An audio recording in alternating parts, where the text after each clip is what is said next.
Adjourned. David Davis. Thank you, Madam Deputy. Can I start also by thanking the Secretary of State? It's very, very unusual, the public won't necessarily know, for the Secretary of State to answer an adjournment debate, and his presence here demonstrates how important it is and how seriously he takes the task. It also brings back fond memories to me, but that's another matter. I hope that every member of Parliament elected to this House believes that upholding justice should be our first priority as a Parliament. And the right to life is the first amongst the rights we should uphold. That justice and that right should be even-handed, and there should be no exception for agents of the state. I believe that, and accordingly, I was a fierce critic of the state in the unlawful killing of Jean-Charles de Menezes, in the torture of Binyam Mohammed, the failure to protect and provide justice for the 6 Catholics who were murdered at Loughin Island in 1994, for example. There is no general exception when the state gets it wrong.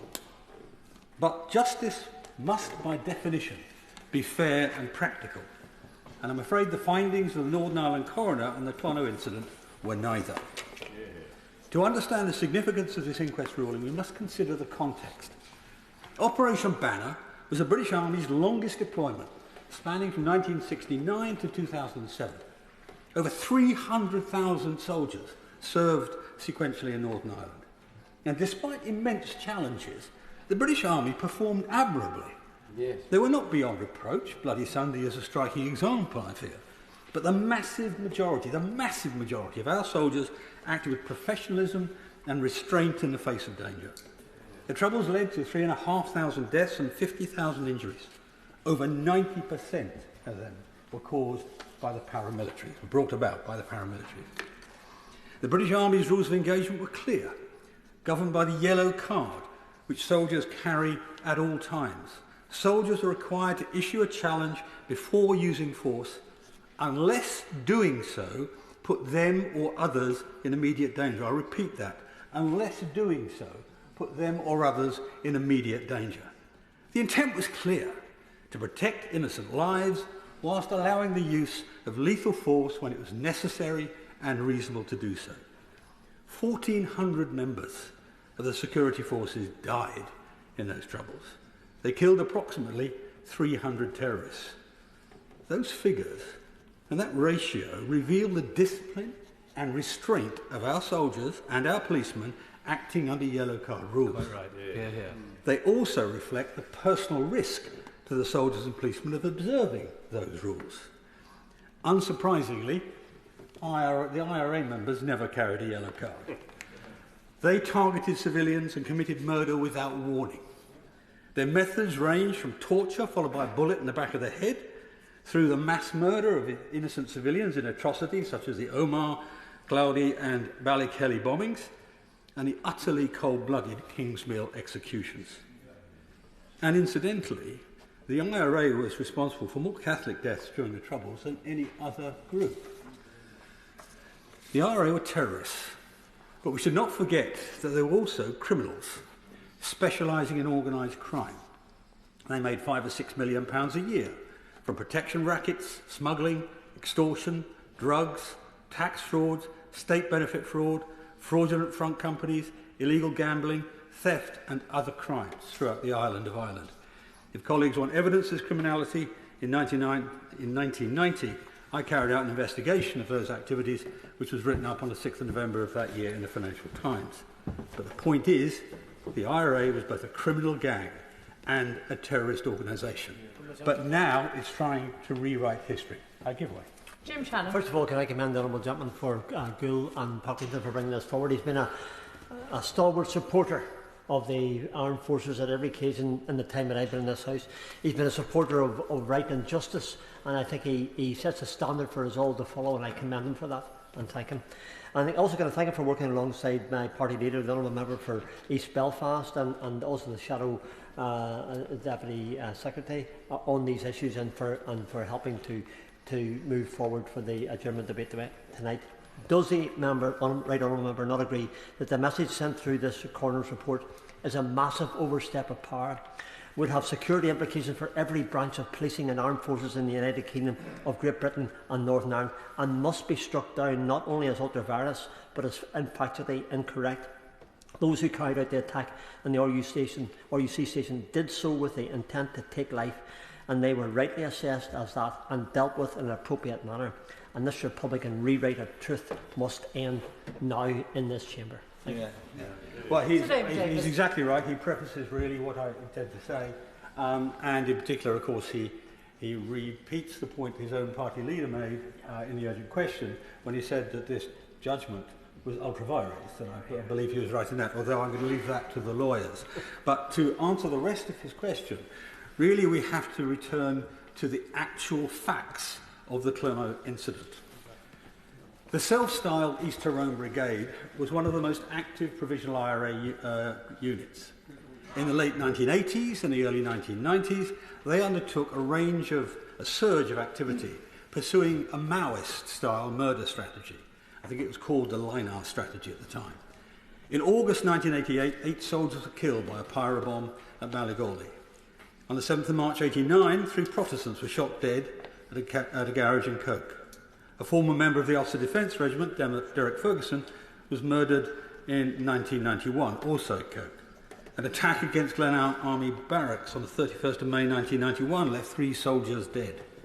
It's also thought that some of their members were involved in a dairy yard attack in 1989, notably using a heavy machine gun, probably the Dushka we see later in this story, to kill 2 British soldiers. Now, in February 1992, the RUC Special Branch found out that the IRA was planning a number of attacks on the 15th and 16th of February. They had information that an IRA team, armed with a 12.7mm Soviet Dushka heavy machine gun and 3 Kalashnikov rifles, would attack the Coal Island police station. The intelligence indicated the attack was to be mounted from the Clonoe Chapel car park.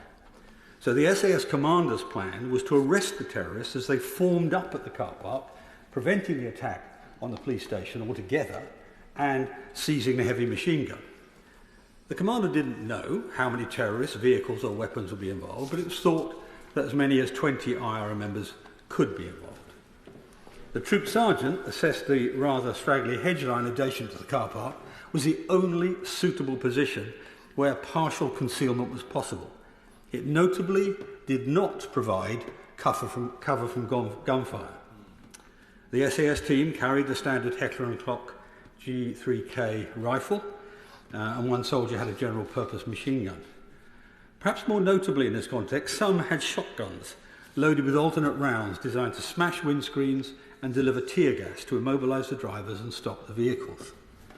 The soldiers also carried caltrops to wreck the tyres of vehicles attempting to escape.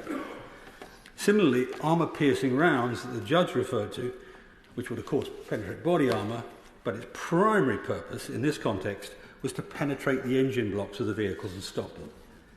This equipment was all designed to stop escape and allow arrest. That's the key point in this. Stop escape and allow arrest. The plan was to close in on the IRA operatives and arrest them as they assembled and mounted the heavy machine gun onto the vehicle in the chapel car park. So at 7:40 p.m, it's a dark November night, 7:40 p.m, 12 members of the SAS were in position on the boundary of the Clonoe Chapel car park behind the hedgerow. The soldiers observed the movements of 5 cars in and out of the car park. They were assumed to be reconnaissance vehicles scouting out the car park for the lorry to which the Dushka was going to be attached.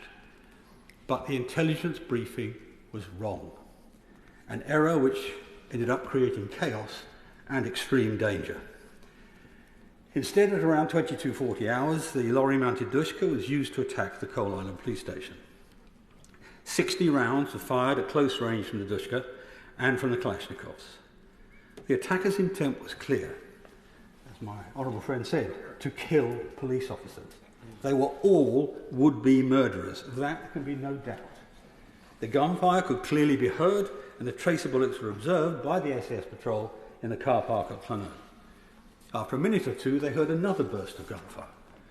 The soldiers, of course, did not know this was simply bravado, for all they and their commander knew, hiding behind their hedge, the murder gang were engaging other soldiers or other policemen.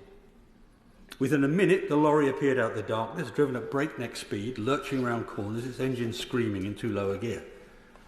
and as they drove into the car park, the IRA truck's headlights illuminated the SAS position behind the hedgerow. The soldiers at this point did not know whether they had been spotted. So the soldiers then stood up and advanced on the occupants of the lorry and 3 other vehicles in the car park with the lorry and opened fire. 4 IRA members were shot dead, 4 were wounded, one of whom was arrested at the scene and notably given first aid by the soldiers, and others fled in cars. Now we come forward to February 2025, when Mr. Justice Michael Humphreys ruled the use of lethal force by the SAS in this incident was unlawful. The ruling is demonstrably wrong and ignores the plain facts of the case. The SAS soldiers operated under the control of the police force, and the operation was carried out with police officers in close proximity. They faced heavily armed terrorists who had just carried out an attack on a police station, for all they knew, lethally. They did not know how many terrorists, but they could assume that it could be up to 20. Did not know how many vehicles or how many weapons were in those other cars. This creates a number of challenges, a number of problems for issuing a challenge, the first option under the yellow card system. Now, whilst it may be reasonable to stand up and issue a challenge to either one or a small number of terrorists who could be seen and covered whilst they respond, the circumstance is completely different when it's an unknown number of antagonists in an unknown number of cars with an unknown number of weapons. The probability of one of, let's say, 20 deciding to fire on the soldiers is much higher, particularly when that individual may be out of sight of the patrol. This is doubly so when one remembers that this band of killers had just attempted to murder many policemen and had returned in a high state of excitement, pumped up with adrenaline, firing their weapons in the air. Secondly, the fact that he did not know where they all were meant the SAS commander issuing a challenge could expose his entire troop to a lethal crossfire. Remember, this was happening on a dark February night at about 10:45. Issuing a challenge under these circumstances could have amounted to collective suicide. Circumstances like this are precisely why the yellow card rules allow the soldier to fire without challenge when the danger is too great.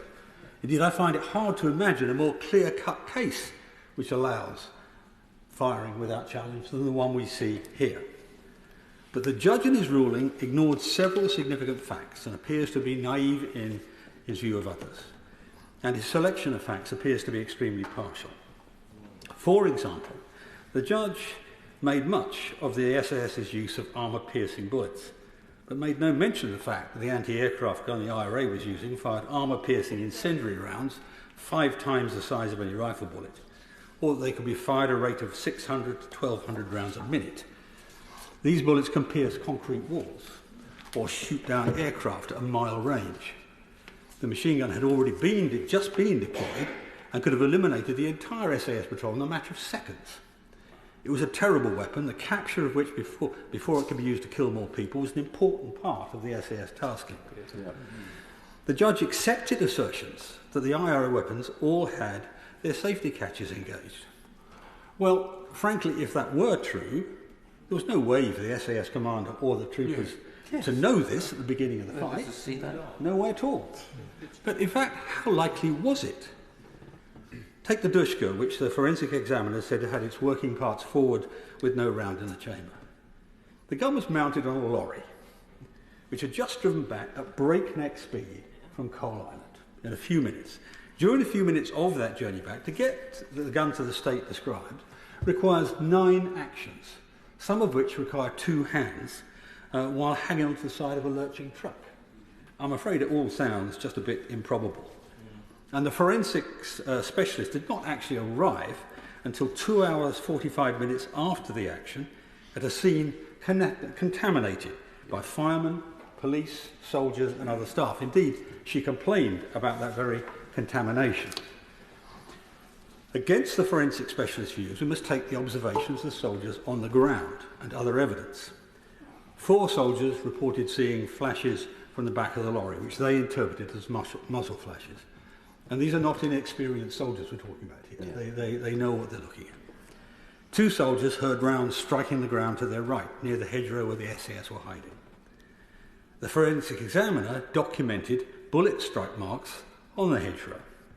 And one soldier received a bullet wound to the face, which knocked him to the ground.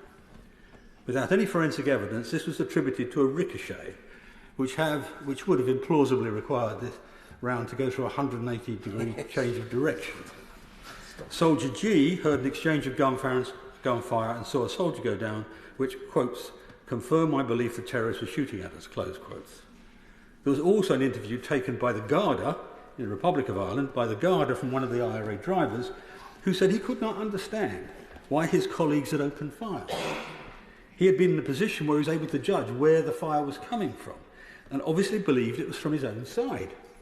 Now, he refused to sign the interview notes, presumably when he considered the consequences from back home when he gave such critical data away.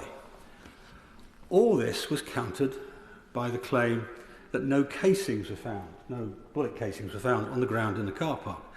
Well, a number were found in the lorry, and in one of the cars present appeared to have had a GPMG and an AKM on board. If those weapons were fired from inside a car, there would of course have been no casings on the ground in the car park. But instead, there were GPM live ammunition and disintegrating links found in that car, as well as an AKM casing from a rifle other than those recovered, implying that a fourth AKM had been fired from that car. The car itself had all its seats, other than the driver's, laid flat, which was a standard practice for the IRA when using a hatchback as a weapons platform. The car escaped and was then set on fire, and the fire services were kept away from it while it burned out. Another standard IRA tactic to destroy forensic evidence. I'm afraid this ruling exposes the double standards that have plagued the legacy of the Troubles. What about a friend of Wayne? Of course. Jesse Norman. My right honourable friend is giving a very important and telling speech on a very important topic. As he rightly says, these soldiers were subject to well-defined rules of engagement. What he has not said in describing the IRA as a terrorist organisation is that it was the most sophisticated terrorist organisation in the world at the time. These men were operating under orders, through a chain of command, on the Queen's business, and they cannot respond. Does he not think that there is a grotesque double standard in play here? And does he not think that this is not just an injustice, but the government's position is actually potentially deeply corrosive of morale, as well as deeply unjust to those veterans themselves? Sir David Davis. He makes a very good point. He is, of course, the member for Hereford, so many of these people who have now retired and will face these threats will be his constituents. But there's also something else I'll say to the House. The Honourable Gentleman and I are both long-standing supporters of human rights in this country. We have both defended Article 2, for example. And one of the things I'll say to him is this is a misuse of Article 2. The people who wrote the European Convention were recently out of the Second World War. They didn't write it to be interpreted in this way. So I think he makes a double point there. And to come back to his point about the IRA, well, since this has happened, the Good Friday Agreement has allowed for the release of convicted terrorists in order to achieve an end to the bloodshed, and I guess we all agree with that. Yet we continue to persecute those who fought against them. And these persecutions are conducted decades after the fact, without any new evidence being presented to substantiate reopening cases. After the action involved, everybody was questioned thoroughly to establish the facts of what intelligence was, what the arrest plans were, and what actually happened. And on the basis of that, on the 15th of October 1992, with the evidence close to hand, with the witnesses with it fresh in their minds, with everything capable of investigation, the police and Director of Public Prosecutions in Northern Ireland concluded that no prosecution should take place against these soldiers. There was no case to answer. I give way. I'm grateful to my right honourable friend, and also for his bringing this forward and with the quality with which he is proposing this position. But doesn't he agree with me that this highlights the single biggest problem that we face, which is the IRA kept no records at all, and if they did have any, they destroyed them. And many had got letters of comfort from the then government, quietly and secretly, which ended up in killing any chance in cases of prosecution. Soldiers have none of that who went to serve, and they are left out in the open to be prosecuted while many of the IRA have disappeared and can live a life without further charge. Sir David Davis. My right honourable and gallant friend makes the central point of this argument perfectly. Here we are, 33 years later, with a Northern Ireland coroner judging events in retrospect without any new evidence, finding soldiers acted unlawfully, which is entirely at odds with the legal investigation immediately post-operation in 1992. Now, I believe in a process of peace and reconciliation which will allow closure for all the relatives of the dead. But he makes a good point that there are no records. There are no records for the vast majority of the people who died in the Troubles. And that makes this a process not of peace and reconciliation, but of vindictiveness and vengeance. It's an attempt to rewrite history, not to find the truth. So there have now been countless attempts to take British soldiers to court for their actions during the Troubles. But how many ex-IRA combatants have faced the same? Not one. Yep. Not a single IRA member has been pursued over the 2,000 deaths, all murders, that they're responsible for. Our veterans are being punished in their retirement years for the decisions they made serving their country. The psychological impact of this on them and on soldiers serving today is enormous. The ruling undermines the integrity of present and future operations. We cannot send soldiers into high-risk environments, ask them to undertake brutal training, and expect them to operate with confidence if they fear being condemned decades later. The ruling on the Clonoe incident risks further persecution of British soldiers who served during the Troubles. Now, the government must ensure that those who serve our country today are protected from such partisan distortions of justice. Our soldiers deserve better.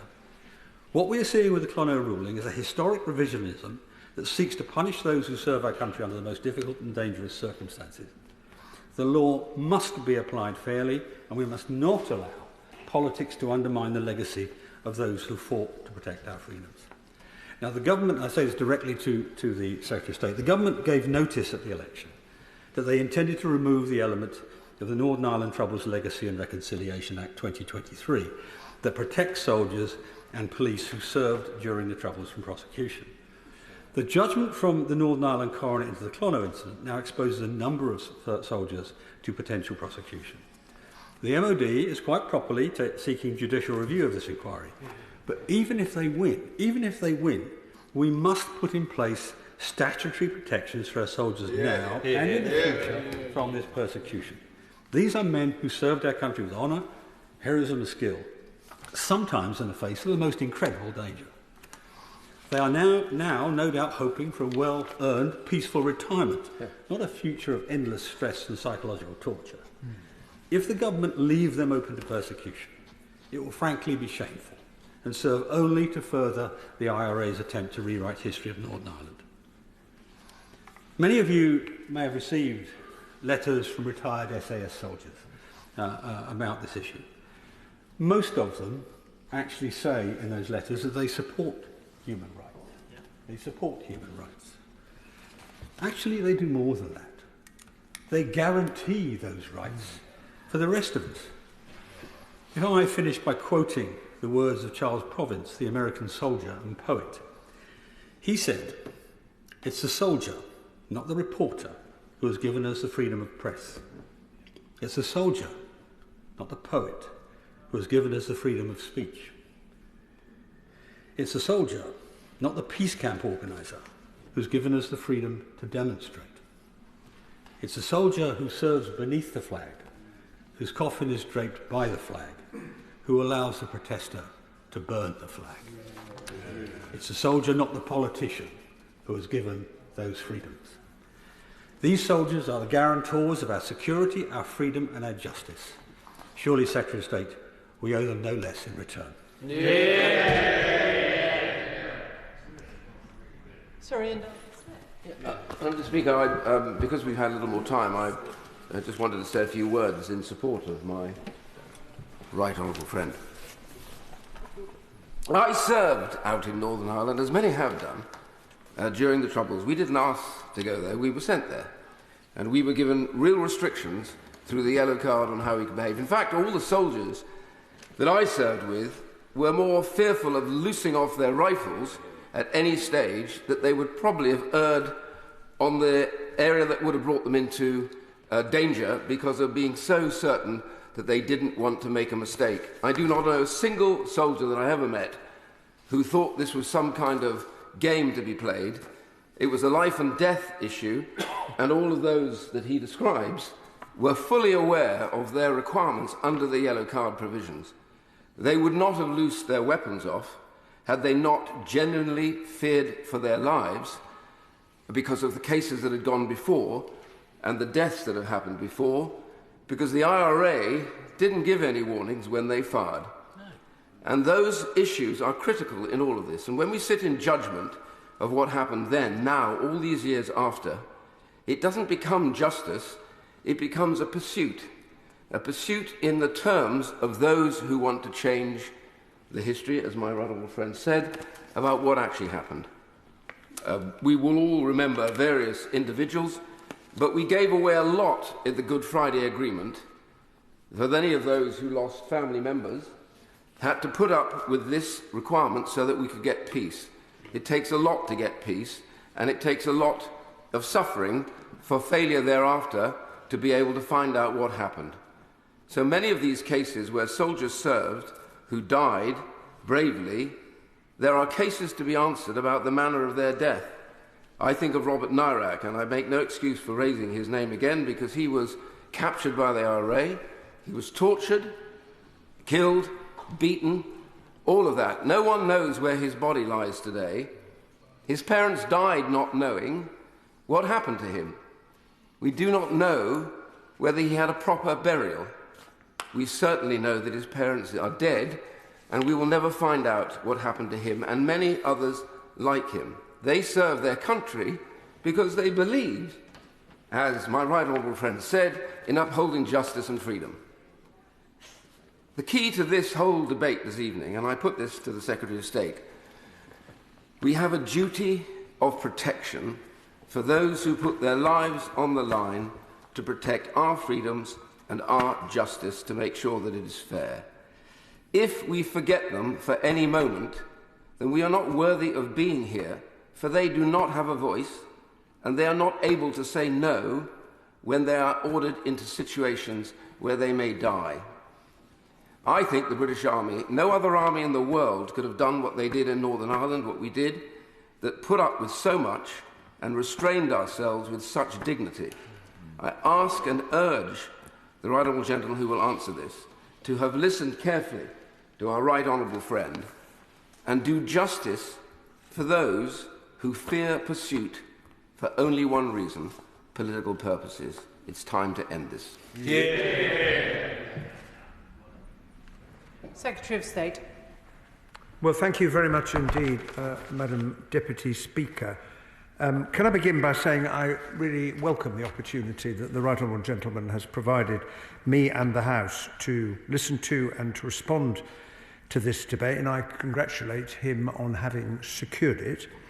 And I've listened very carefully to everything that he has said. As he will know, on the 11th of February, he asked me an urgent question about the findings of the coroner in the Clonoe inquest case. Now, in answer to that question, I told him and I told the House that the Ministry of Defence was considering the coroner's findings carefully, and before turning to the outcome of those considerations, it's worth just reminding the House of the facts of the case. We've heard a lot about that already. The attack on the Coal Island police station on the 16th of February 1992 by a unit of the Provisional Irish Republican Army armed with a lot of weaponry, including a heavy machine gun. Approximately 65 rounds were fired. Thankfully, no one was injured in that attack, but following their departure and arrival at the Clonoe church and the car park, they were engaged by members of the Army Specialist Military Unit, resulting in 4 pirate gunmen being shot and killed. Now, as we know, the inquest into their deaths began in 2023, and on the 6th of February this year, the coroner found that the use of lethal force by the soldiers was unjustified and that the operation, and I quote, was not planned and controlled in such a way as to minimise, to the greatest extent possible, the need for recourse to lethal force. End of quote. Following careful consideration, I listened very carefully to what the House said in answering the urgent question.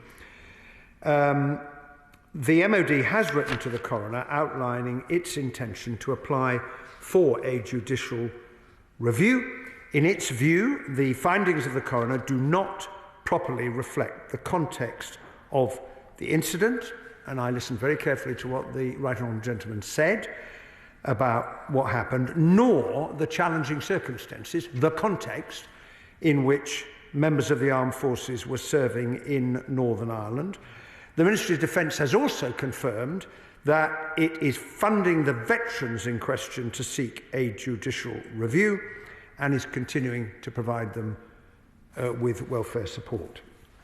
Now, Madam Deputy Speaker, the independence of the judiciary is a fundamental democratic principle and crucial to upholding the rule of law in the United Kingdom. And one important element of that principle is the right to legally challenge the findings of judicial decision makers where it is believed that an error has been made. And the government has determined on this occasion that is indeed the most appropriate course of action. And it is now important, I think the House will recognise, given confirmation by the Ministry of Defence, that it intends to seek a judicial review of the findings of the inquest. These proceedings are allowed to run their course. Now, Madam Deputy Speaker, this government has a long-standing commitment to repeal and replace the almost universally opposed Northern Ireland Troubles Legacy and Reconciliation Act 2023. I think it's fair to say amongst the political parties in Northern Ireland, universally opposed.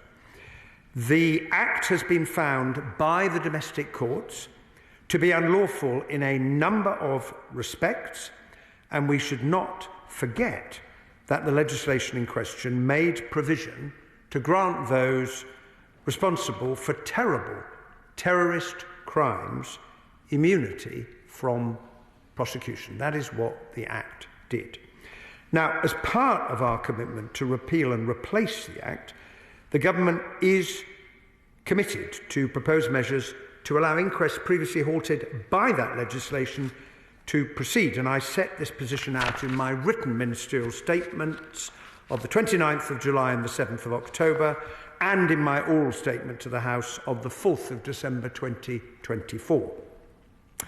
The government recognises that the Clonoe findings have caused great concern amongst many of those who served in Northern Ireland during Operation Banner, and we have heard from some tonight who've given distinguished service to the armed forces and also to this House. And the veterans that I have met, including a group this afternoon, have also expressed a strong view that the way in which we collectively address the legacy of the Troubles has got to be fair, it's got to be balanced, and it has to be proportionate. Of course I will give way. Not just say simply now to the House that he has a deep understanding and awareness of the trauma that has been caused, that he takes the side not judicially but politically in his own mind as a matter of human sympathy with the poor people affected by these decisions and their playing out in the public realm. Could he not say that now, just so that veterans and their families understand that a government minister in a senior position gets it and is on their side in his own mind, even if not judicially? Minister. Well, I expressed that view to the veterans that I met this afternoon when I thanked them for their service in the most difficult and dangerous circumstances, and the honourable member invites me to do that this afternoon, and I readily do it because they were seeking to protect the citizens of the United Kingdom, including of Northern Ireland, in the face of terrorism and terrorists. who, as the Right Honourable Gentleman in his speech pointed out, were responsible for the vast majority of deaths. I would, however, just add that many of them were prosecuted and convicted, paramilitaries on the Republican and also on the Loyalist side who were also guilty of the most appalling crimes, as was pointed out. Part of the price, in my view, rightly paid to enable the Good Friday Agreement to succeed and to bring the extraordinary peace and prosperity Northern Ireland has seen in the almost 27 years since, was the release of prisoners. And that was really, really, really difficult for many families to accept, to understand and to cope with. I would also point out that in recent years, a number of Republicans have indeed been prosecuted. In fact, more Republicans. There's been one conviction, I think I'm right in saying, in the last 12 years of a soldier who served, who was given a suspended sentence. And in the case of Robert Nairag, whom the Right Honourable Gentleman mentioned, as he will be aware, the Independent Commission on the Location of Victims' Remains, which does such an important job to try and reunite the remains of loved ones who were murdered by the Provisional IRA with their families. And although his parents are dead, I think he has other living relatives. They have made 2 recent attempts on the basis of the information they have received to find his remains. I'm very sad to say that so far that has not proved possible, but I do hope that those who have information, who have enabled the ICLVR to find the remains of a number of people and return them to their families, will continue to provide information to that body so that they are able to recover those remains. Now, Madam Deputy Speaker, as the Secretary of State, it's my job to ensure that these concerns and perspectives are heard, alongside other views expressed by a range of parties who want to see, also in their own way, a resolution to the complex troubles that happened and the issues that remain outstanding. And I'm thinking in particular there of the many families that I have met since taking up post who have said to me, we still do not know, decades later, what happened to our loved ones who were killed. And they carry that trauma with them to this day. And therefore, the government is absolutely committed to trying to develop legacy mechanisms that are compliant with human rights. I stand with the Right Honourable Gentleman in my support, the government's support for the European Convention on Human Rights, and which can command a degree of public confidence across communities in Northern Ireland and Great Britain. And I would just say this about the approach that the last government took. It caused self-evidently immense difficulties, including numerous findings of human rights incompatibilities, and therefore an erosion of trust in government's ability to address these issues fairly. I will, of course, give way. Of course. May I just remind the Secretary of State that at a hearing in 2017, the Defence Select Committee took evidence from 4 distinguished professors of law, including Philippe Sands, with whose work he's no doubt very familiar. And they made it very clear to us that in principle there was nothing illegal about having a statute of limitation, provided that it was accompanied by a truth recovery process. That met the requirement of avoiding otherwise the illegal act of giving impunity for crimes committed. Now, he says that there were technical problems that with the previous legislation that rendered it in some respects illegal. But will he not accept that this persecution of elderly veterans, which cannot in the end lead to anyone spending more than 2 years in prison anyway, given the 1998 Sentences Act, this will continue unless and until some form of legislation is put back in place to draw a line under prosecutions and to fulfill the other part of the requirement by a truth recovery process. Whatever he thinks about the specific legislation that they're repealing, will he not accept the principle that that is the only way to protect people against this form of legalistic persecution? Well, I would say to the right honourable gentleman, first of all, there weren't technical problems with the Legacy Act.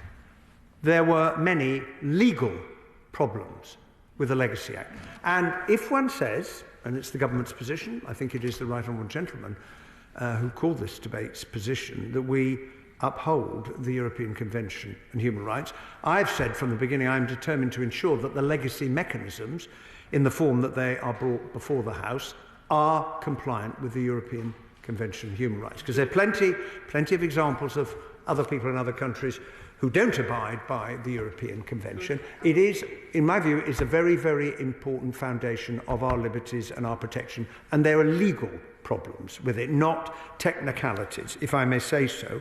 And could I also point out that the idea of immunity from prosecution was also posed. I've met one family of a soldier who was murdered by the IRA, who was outraged by the idea that his killers should get immunity under the legislation which the last government passed. I will give way once more to the right honourable gentleman. I'm very sorry, but that answer did not address the question of principle. The fact is that unless his chum, Professor Sands, and 3 other equally distinguished professors of law were mistaken, there is no reason in principle, regardless of how flawed he thinks, and the courts even may think that previous legislation was, there is no reason in principle why we cannot have a statute of limitation to put an end to these prosecutions coupled with a truth recovery process. And of course you will always find someone who wants the other lot prosecuted but not their lot, but it's the job of government to cut through that and do the right thing, as Nelson Mandela did so effectively in South Africa. Well, I would say to the right honourable gentleman, I'm not familiar with that particular bit of evidence, but he cites one group of lawyers who hold one view, and it won't surprise the House if I say that you'll probably find another group of lawyers who hold a different view, and the purpose of the courts is to adjudicate between the various arguments that are put and reach a decision. And we respect the judgments of the court. And it's not possible to have a legal system, and it's not possible to have a coronial system, in which we get all the verdicts we like, and we are guaranteed we'll never get the verdicts we don't like.